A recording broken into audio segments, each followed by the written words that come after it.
저는 사실은 설교하는 거 되게 좋아합니다. 뭐 하루 종일이라도 설교할 수 있습니다. 하나님 말씀.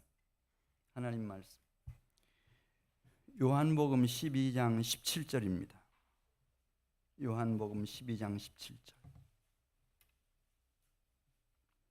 17절부터 26절 말씀까지를 교독하겠습니다. 17절 말씀. 이제 우리가 시간이 한 10분 남짓 남았기 때문에 좀 집중할 필요가 있습니다.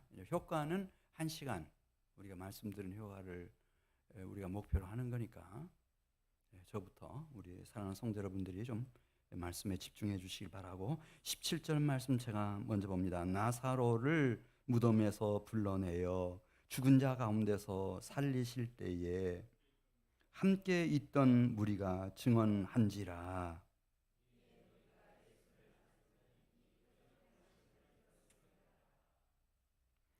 바리새인들이 서로 말하되 볼지어다 너희 하는 일이 쓸데없다. 보라 온 세상이 그를 따르는도다 하니라.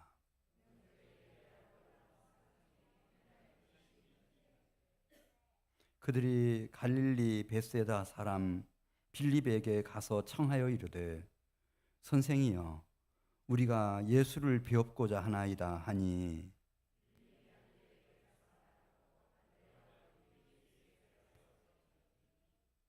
예수께서 대답하여 이르시되 인자가 영광을 얻을 때가 왔도다.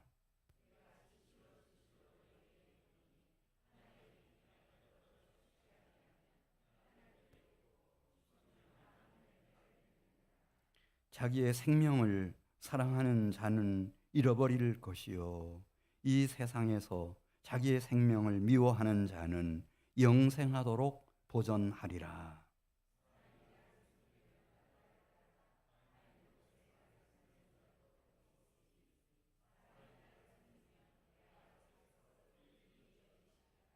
아멘. 사도 요한은 이 요한복음에서 7대 표적을 이제 소개하고 있어요. 갈릴리 가나에서 포도주 만든 일부터 시작해서 그 다음에 그 하이라이트는 나사로의 표적입니다. 나사로의 표적. 제자들에게 우리의 친구 나사로가 잠들었다. 깨우러 가자. 이렇게 말씀하셨고, 그리고 무덤 앞에서 마리아에게 내 오라버니 나사로가 다시 살아나리라 말씀하셨어요. 근데 잘 못 알아들어요. 마르다가. 그러니까 예수님이 다시 부연해서 나는 부활이요 생명이니 나를 믿는 자는 죽어도 살겠고 그러므로 살아있을 때 나를 믿는 자는 영원히 멸망치 아니한다. 이렇게 말씀하시고 정말 그 나사로의 무덤 앞에서 나사로야 나오너라. 그래서 나사로를 죽은 지 장사 지낸 지 나흘 되는 나사로를 불러내셨어요. 살려내셨어요. 이게 이제 사도 요한이 7대 표적을 말할 때 그게 하이라이트예요. 그래서 이분은 하늘로부터 오신 부활의 첫 열매이시고 생명의 참 주인이시다. 내가 부활이요 생명이라고 하는 말씀을 실제로 입증해 보였던 그 일이 있고 난 이후, 그게 11장에서 나오잖아요. 요한복음 11장에서 12장에 하나님이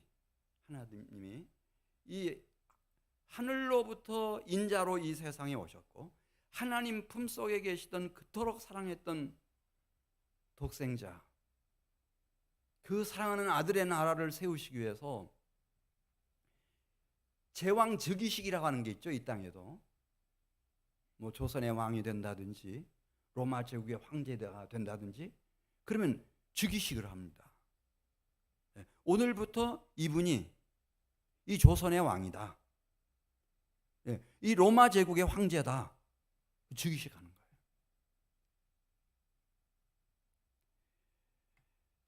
하나님이 계속 말씀하셨잖아요.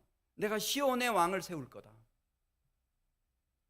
그는 여자의 후손으로 왔지만은 뱀의 머리를 박살낼 거다.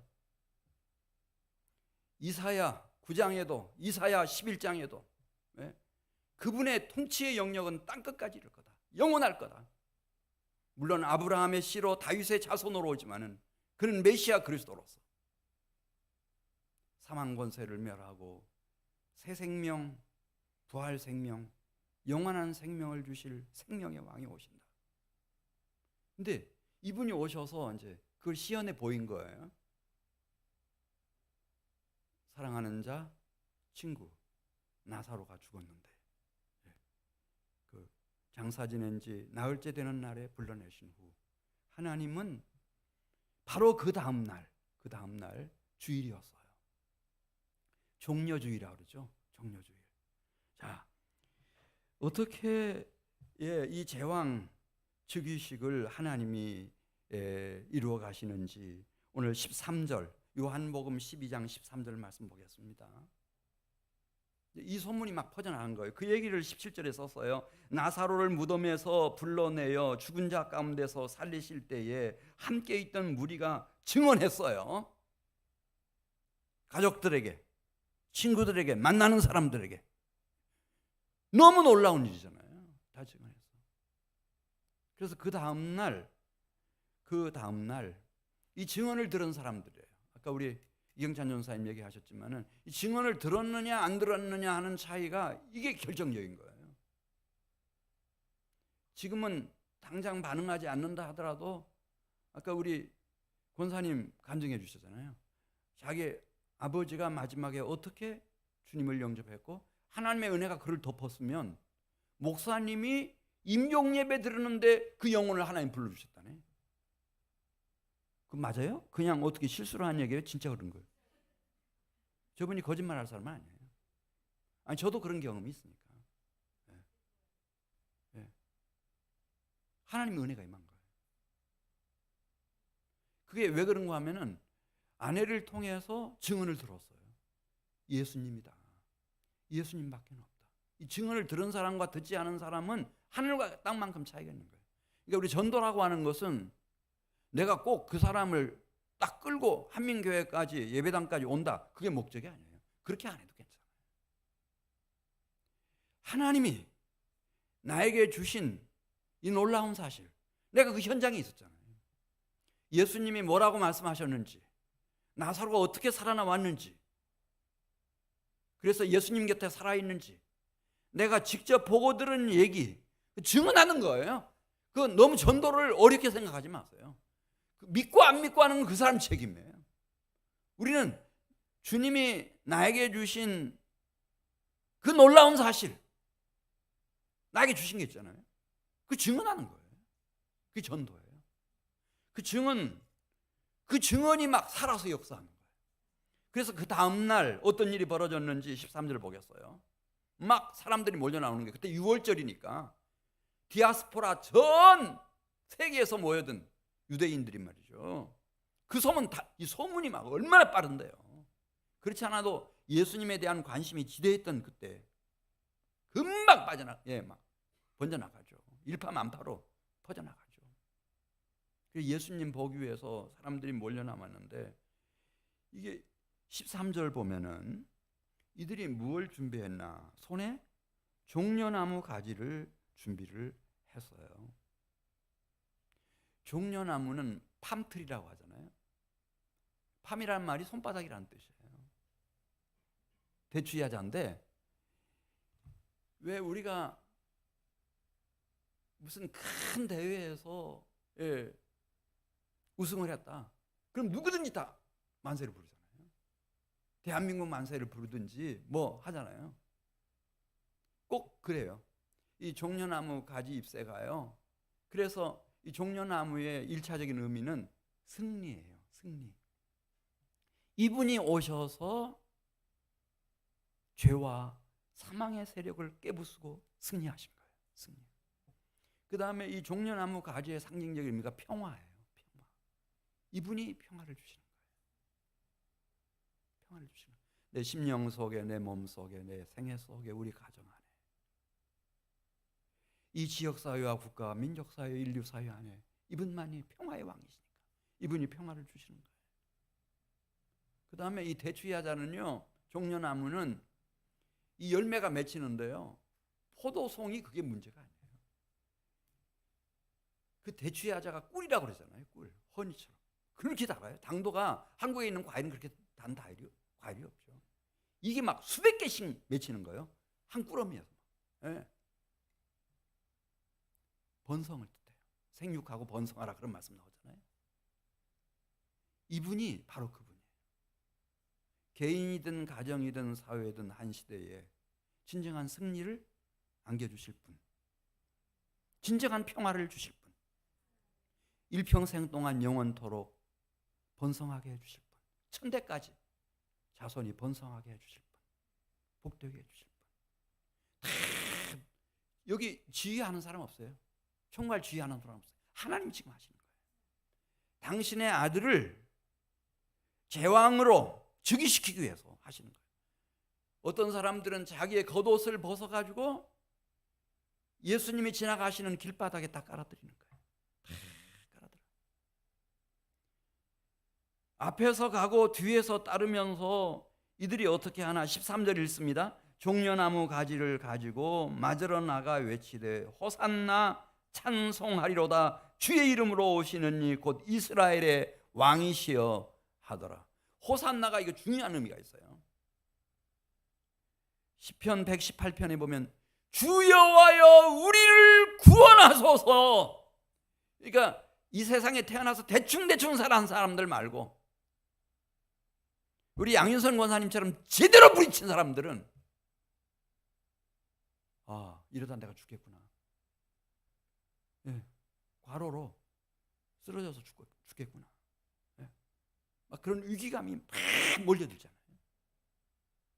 그리고 이 죽음이라고 하는 것이 악골골짜기, 사망의 음침한 골짜기인 이 세상에 도처에 널려 있어요.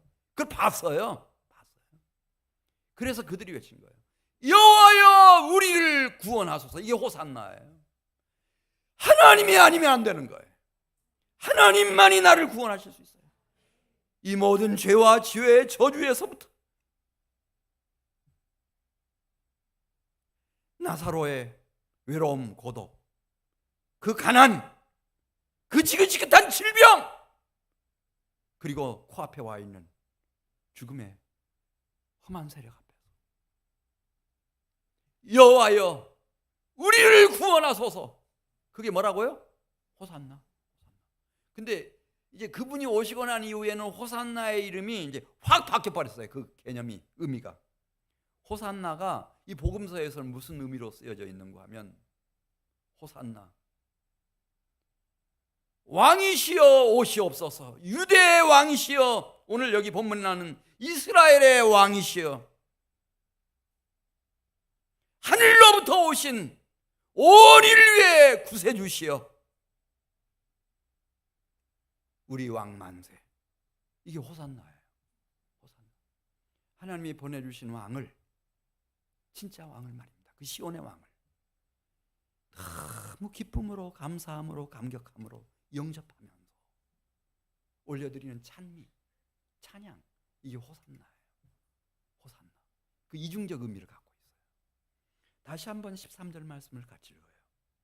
종려나무 가지를 가지고 맞으러 나가 외치되 호산나 찬송하리로다. 주의 이름으로 오시는 이 곧 이스라엘의 왕이시여 하더라. 네. 이들이 잠잠하면 돌들이 소리 지를 거라고 그랬어요. 하나님이 얼마나 강력하게 하늘로부터 오신 당신의 독생자 그리스도 예수를 제왕 즉위식으로 이끌고 계시는지, 아직 말도 못하는 젖먹이들이 이 완전한 찬양을, 호산나 찬양을 막 불렀다는 거예요. 꼭 지휘자가 있는 것처럼 그렇게 하모니를 이루면서 아름다운 찬양을 올렸어요. 누가복음에 있는 말씀 보면 지극히 높은 곳에서는 하나님께 영광, 영원한 평화, 그 호산나의 찬양이 막 울려 퍼져 나갔습니다. 증언을 들은 사람들이 성령의 역사하심에 이끌려서 하나님의 아들의 그 사랑하는 아들의 나라를 위한 제왕 즉위식에 지금 다 참여하고 있는 겁니다. 근데 참 놀라운 사실은 14절에 있는 말씀 보면은 이 예수님께서 그 입성하실 때, 예루살렘 성에 입성하실 때 백마를 타시는 것도 아니고 병거를 타시는 것도 아니고 영화로운 왕의 가마를 타시는 것도 아니고 나귀 새끼를 타고 입성을 하십니다. 이런 왕이 어디 있습니까? 그래서 세상의 왕이 아닙니다, 이분은. 왜냐하면 얼마나 절제를 많이 하시는지, 얼마나 당신 자신을 낮추시는지, 얼마나 겸손한 왕이신지. 자, 14절 말씀 같이 읽습니다.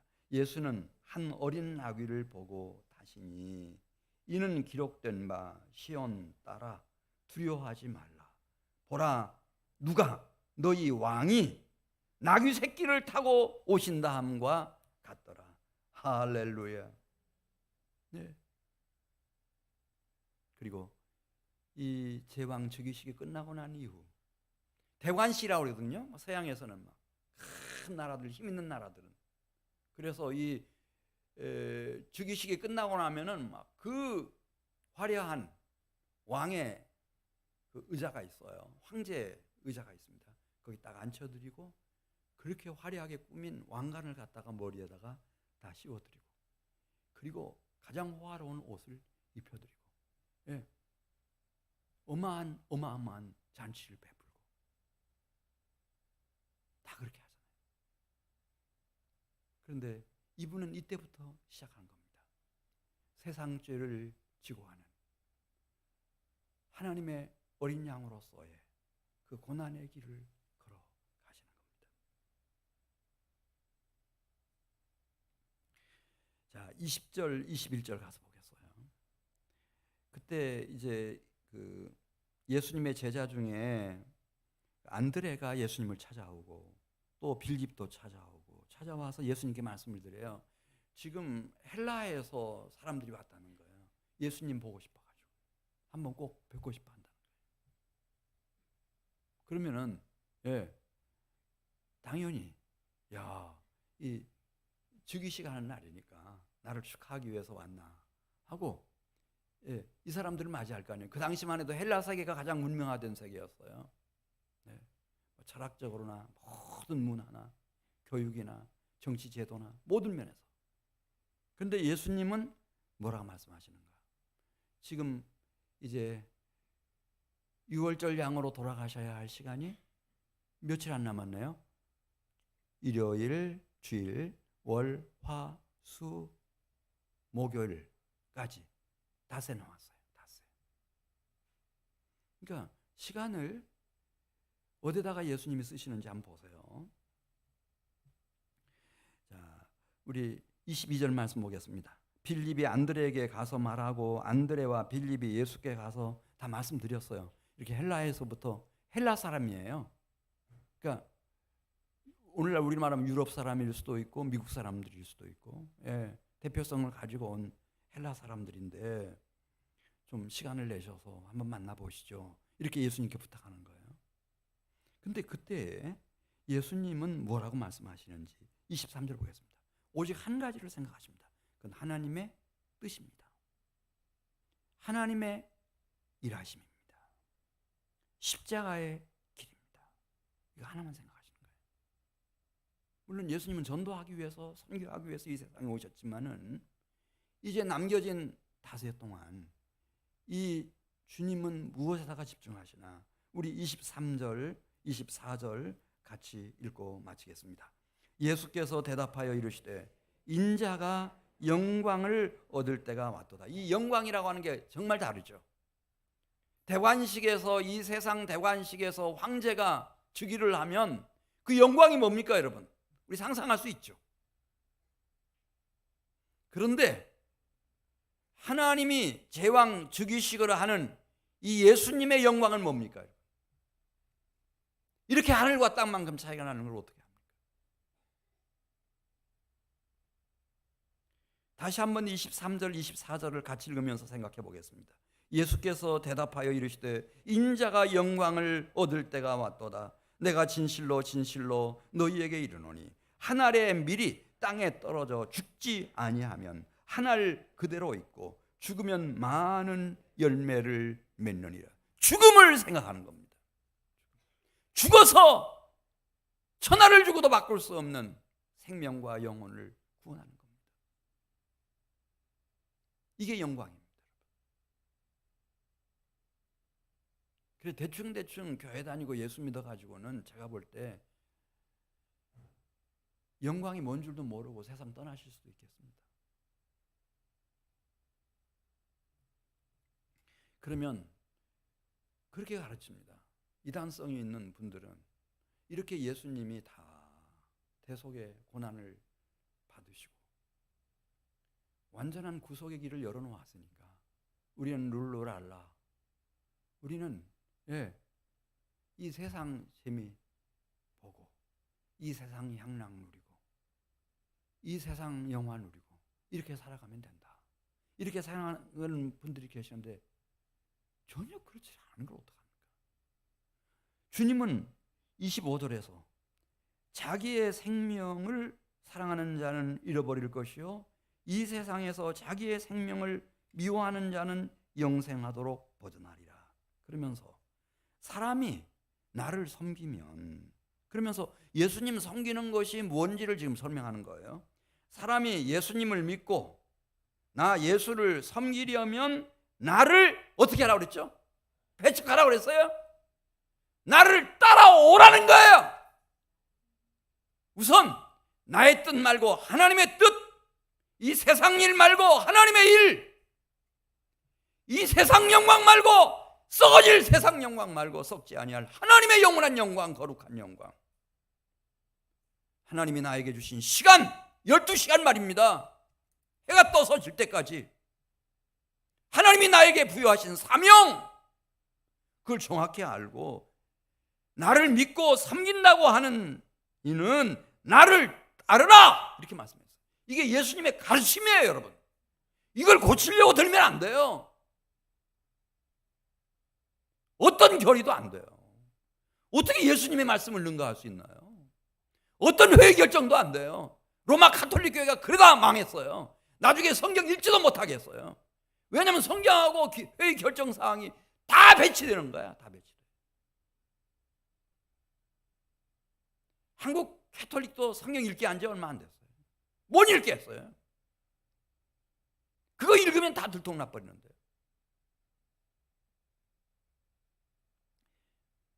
(26절) 사람이 나를 섬기려면 나를 따르라. 나 있는 곳에 나를 섬기는 자도 거기 있으리니 사람이 나를 섬기면 누가 그를 귀히 여기신다고요? 예수님이 하나님을 공경했어요. 아버지 하나님이 예수님을 사랑하시죠. 그래서 그 아버지 하나님의 뜻은 그 사랑하는 아들의 나라를 세우는 거예요. 그래서 제왕 즉위식 지금 하는 거예요. 근데 그 순간까지도 예수님은 무엇을 생각하는가? 하나님을 공경하는 것을 생각하는 거예요.